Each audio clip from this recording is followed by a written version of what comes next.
it was fascinating to me to see the speed with which people are willing to adopt bad lighting, accept it, bad camera angles, bad makeup, bad hair, bad. Everybody's fine with it. And I think it's fantastic because the most important thing is that we all get together. From a brand perspective, how are you going to be remembered during this time in terms of, what you did, what you said, what you supported, and how you brought your human to work? Let's not deny the fact that you and I are talking through a screen rather than in person. We are. Call it what it is. Call it but also communicate trust and empathy. Absolutely. And I think also the vulnerability, and I don't mean that in a sappy way. Hey, it's E.B. Moss, and this is a special little bonus edition of Insider Interviews as we head into the holidays. This is my Thanksgiving tribute to all of you. I want to say thank you so much for listening, for sharing, for reading and commenting on some of the show notes with some amazing guests that I've been fortunate enough to interview over the past 20 episodes thus far. I will be back, but in the meantime, listen to some of these words of wisdom from 3 different guests who each talk about how we create connection and how that helps brands thrive, especially in tough times like this pandemic. We'll hear first a little recap of some thoughts from digital and tech strategist Shelly Palmer, and then Erica Keswin, author and human resources expert and connector, talking about how to thrive and survive through connecting.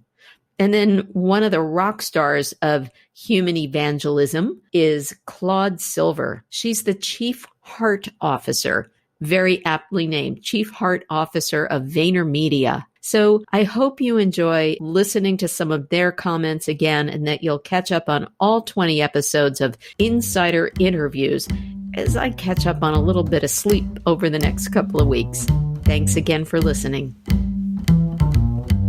Thank you, Shelly. Well, the last time I saw you in person, we were with around 150,000 other people at a little conference called CES, and you were giving another one of your famous tours there. And the last time I spoke with you, other than for tech help the other day on the phone, was on your webinar around how to work from home. So times have changed in a couple of months. I was surprised in every case over the last 2 weeks, how people are so quickly adapting to and evolving into good citizens in video chat. It's fantastic. So we're all, you can teach old dogs new tricks. Apparently you can. People are getting really good at that. I know, because even in person, when you do it, you kind of have to say, okay, one person at a time. And yes, now, E.B., it's your turn to talk, right? Even in an in-person environment, it's hard to herd those kinds of cats. And online, it's actually a little bit easier. And one of the things we did that I thought was super fun was we had people ask questions in advance in real time in the chat client inside of Zoom. Then one of my coworkers made some polls, and for the bigger questions, we threw the polls up during the conversation. And this was all super easy to do and very low key and on the fly and very informal. And the other thing I love about what's happening right now is formality has gone out the window. People are coming in t-shirts. You are in your t-shirt right now. I'm in a t-shirt now. Thank you. People are coming in t-shirts. I put on lipstick. Yeah, well, thank you for that. I didn't, as you can tell. But I did comb my hair. That's a joke for those of you who don't understand. I have basically no hair. But anyway, I've been bald for years. But at the end of the day, people have been very, very low key about this. They've been accepting of technical glitches that you would never have accepted before. It really dramatically reminds me of the change in video grammar in 1980, oddly enough. And then the change in video grammar again when smartphones became vertical video cameras. And the old schoolers were like, oh, you can't do that. That's vertical video syndrome. And now everything is vertical, right? So it was fascinating to me to see the speed with which people are willing to adopt bad lighting, accept it, bad camera angles, bad makeup, bad hair, bad. Everybody's fine with it. And I think it's fantastic because the most important thing is that we all get together, right? That's the most important thing, that we figure out how to be social animals in a time when coronavirus is making us, forcing us to be less social. This is episode 3 of Insider Interviews. It's an interesting time right now, and I thought that called for an interesting guest. So I invited Erica Keswin. She's described as a workplace strategist, and she's a best-selling author on that topic, and she consults with major companies on improving their performance by improving their relationships. And everything right now is all about relationships, right? Think about communication along a continuum. You have instant message and text and Slack and email and picking up the phone. And we used to be able to walk across the hall, and we used to be able to get on trains and planes and visit people. So for now, let's just assume someday we will be able to do that again.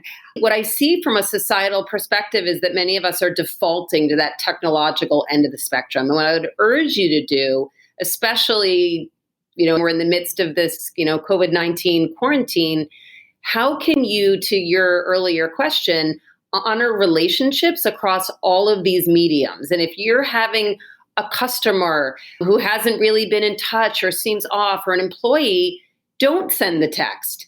Pick up the phone, turn on the camera. And when we can, again, these, hopefully we'll get in front of people face to face. So know your values, speak in that human voice across all mediums of communication.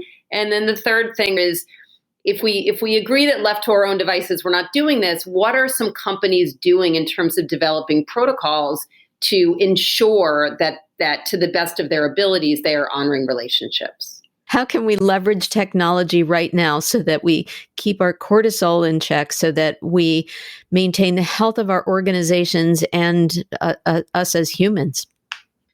Think about all the things that need to get done in your group, in your organization, and say, if you're dealing with these kinds of issues, we're going to have a Zoom meeting. If you're dealing with this kind of a thing, we'll start it out on Slack. If we're doing this, maybe pick up the phone. And just thinking about all the different things you need to get done. And as you're dealing with certain issues, how and when do they get elevated to other mediums of communication? Because I don't think the answer, as much as we do get that burst of oxytocin from the Zoom, we cannot do it all day.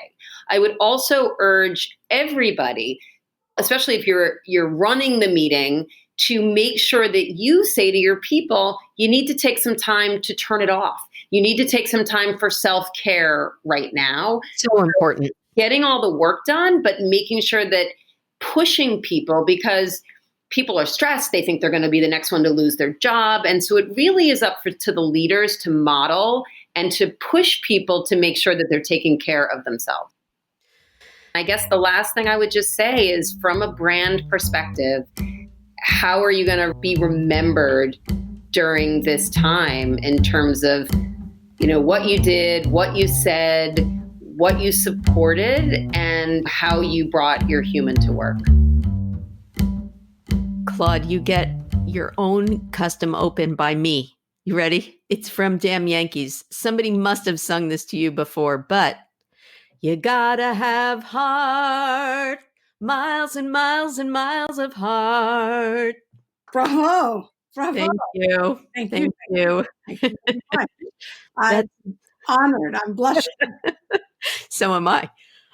So that is the unique open to episode 7, Lucky 7, because I'm here with Claude Silver, who is the Chief Heart Officer of VaynerMedia.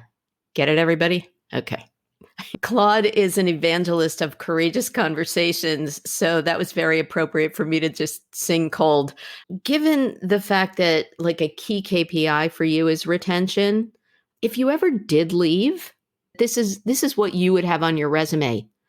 Forge human-to-human connections, create cultures of belonging, empower teams to be purpose-driven. You're a cheerleader and a snowboarder. So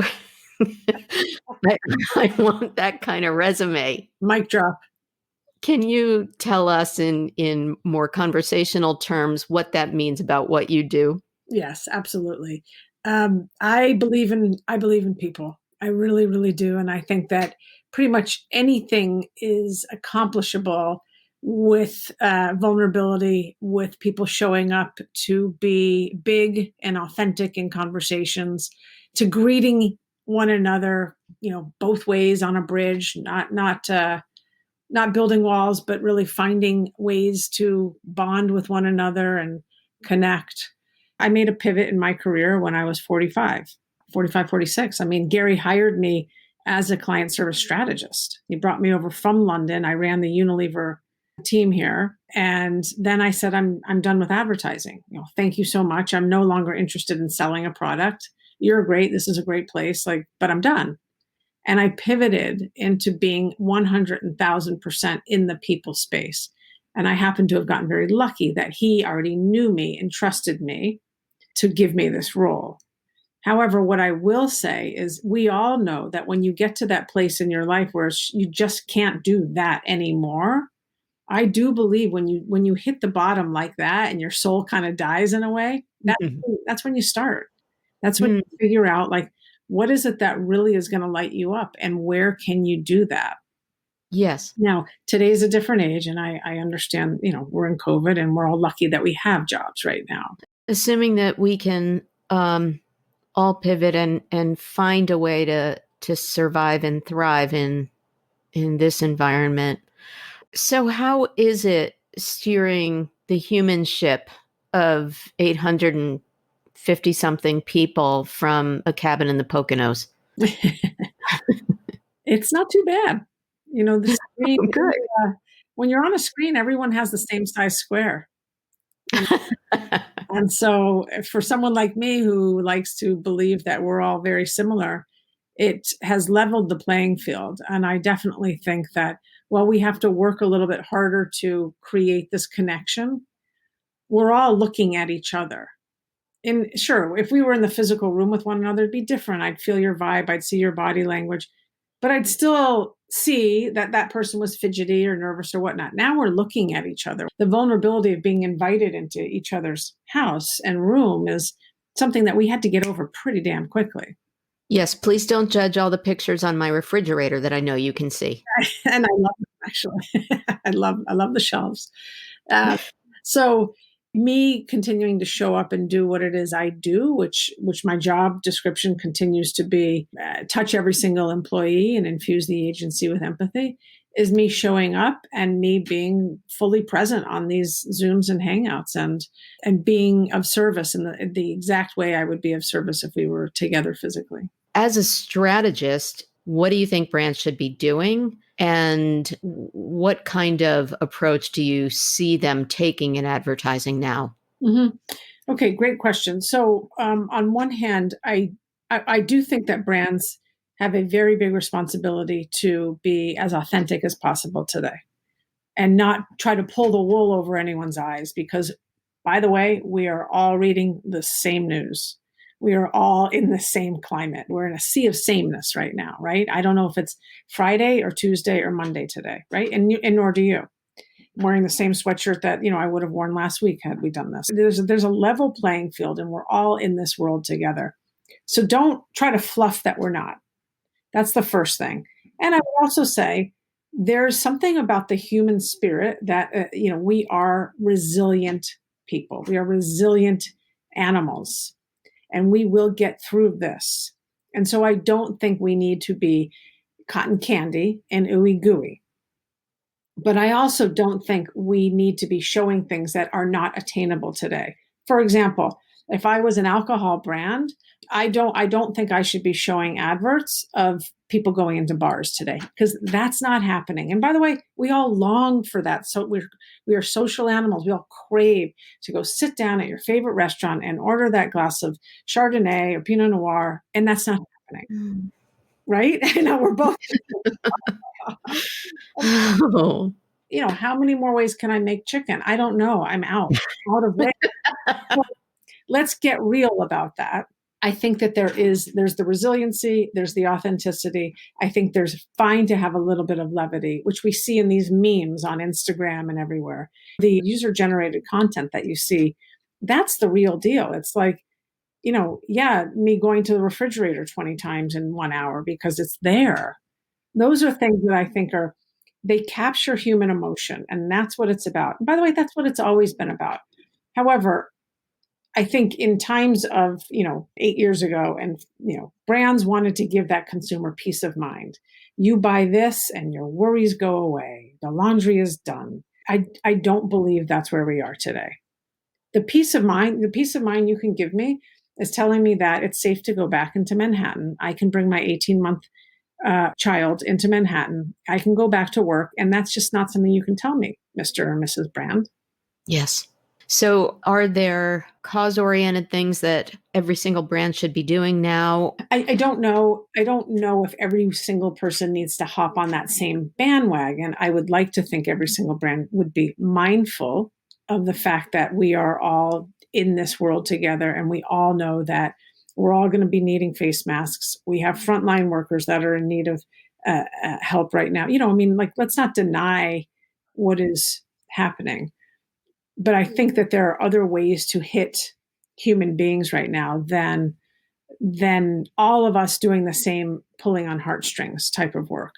And yes, I would show more ads connecting people together, coming together on a Zoom or a Squadcast or a Hangout. Like, that's what we're all doing. So why not do an ad about that? Showcasing, I don't know, we're all drinking the same beverage because it's happy hour with your team. Like, yeah, let's not deny the fact that you and I are talking through a screen rather than in person. We are. Call it what it is. Call it but also communicate trust and empathy. Absolutely. And I think also the vulnerability, and I don't mean that in a sappy way, but the vulnerability that you have knowing that I am looking right at your refrigerator, and me having you trust me enough to know, like, I'm looking at your refrigerator and I think it's amazing that there's a collage or whatever over there. You're looking at my in-laws' cabin here, and I don't even know if this couch is from this century. I was a little judgy about that, by the way. So we might as well just call it what it is, right? Yeah. Didn't want to say anything. Yeah, thank you. I appreciate it. Yep. Oh. So there you have it. Just a few of the many pearls of wisdom I've been privileged enough to be able to share through insider interviews during this infamous year of 2020. But on Thanksgiving Day, I really wanted to say thank you to everyone for listening wherever you like to listen to podcasts. And I also want to thank Shelly Palmer, Erica Keswin, Claude Silver, and all of the 20 interviewees that I've spoken to. And if you'd like help with building your own podcast or any content marketing, please reach out to me. I'm available to help. Podcasts@mossappeal.com. I look forward to sharing more in the very near future.